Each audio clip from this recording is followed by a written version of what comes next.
নমস্কার, আপনারা দেখছেন সাধনা রান্নাঘর। তো সাধনা রান্নাঘরের পক্ষ থেকে আর একবার স্বাগত জানাই সবাইকে। আজকে আমি করব এই যে শালগম কফি দিয়ে নতুন আলু দিয়ে আর রুই মাছের মাথা দিয়ে ঝোল করব। তো শালগম কফিটাকে আমি কেটে নেব। কিভাবে কেটে নেব দেখুন।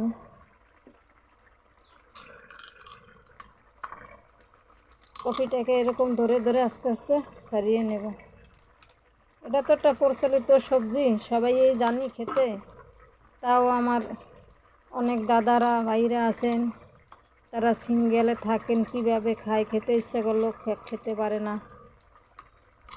তাদের মনে করেই এই ভিডিওগুলো করা। এটা মা, কাকি, ঠাকুমা সবাই এটা একটা পুরানো রেসিপি, সবাই জানি কিভাবে খাই। তো আমি একটু ছাড়িয়ে নিলাম খোসাটাকে সুন্দর করে। এবারে এরকম করে একটু মোটা মোটা আকারে ধরে কেটে নেব। কারণ নরম সবজি তো, আর মাছের মাথা দিয়ে রান্না করব, তার জন্য আমি মোটা মোটা আকারে এই দেখুন মোটা মোটা করে কেটে নিলাম।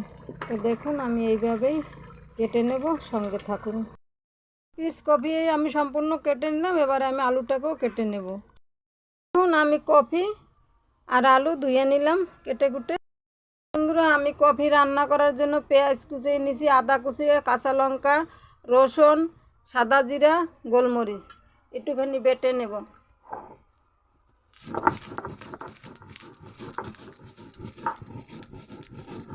আজকে আর মশলা ভাজলাম না, কাঁচা মশলাই বেটে দেব।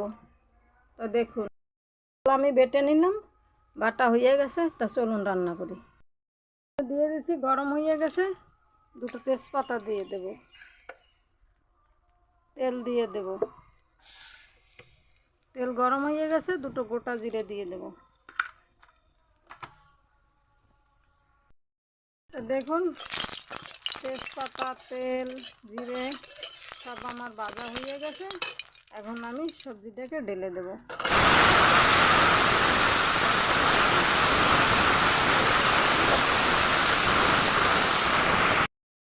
তো তেলে আমার অনেকক্ষণ ভাজা হয়ে গেছে।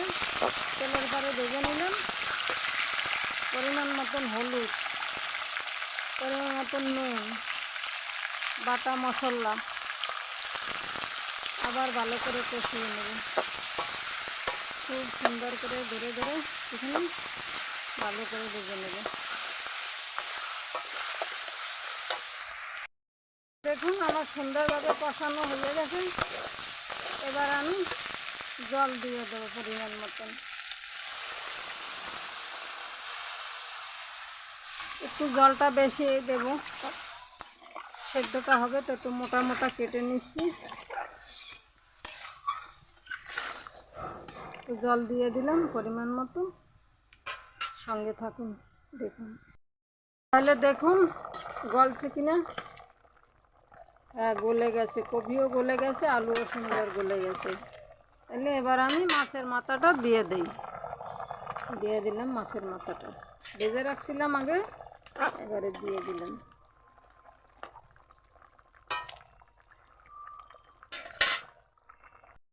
তাহলে বন্ধুরা আমার রান্নাটা করে হয়ে গেছে। এখন আমি ধনেপাতা কুচিয়ে রাখছিলাম, দিয়ে দেবো পাতাগুলো। নাড়িয়ে ছেড়িয়ে দেব। পাতাটা একটুখানি সেদ্ধ হবে। তো আমার রান্নাটা হয়ে গেছে। ভিডিওটা যদি ভালো লাগে লাইক, কমেন্ট, শেয়ার অবশ্যই করবেন। বন্ধুরা যেমন পাশে আছেন তেমনি পাশে থাকবেন। এখন আমি নামিয়ে নেব। তো নামিয়ে নেব। চ্যানেলে যারা নতুন আছে অবশ্যই চ্যানেলটি সাবস্ক্রাইব করবেন, পাশে থাকবেন। আর যারা লাইক কমেন্ট করছেন, আপনাদের একটা কমেন্ট লাইক দেখলে কতটা আনন্দ হয় মনে, আপনাদের বলে বুঝাইতে পারবো না। কতটা উৎসাহ বেড়ে যায় রান্না করার। আপনারা বেশি বেশি শেয়ার, লাইক, কমেন্ট অবশ্যই করবেন, পাশে থাকবেন। আপনারা পাশে থাকলে আপনাদের পাশে আমি থাকতে পারবো। তো নমস্কার, আসি, দেখা হবে আগামী ভিডিওতে।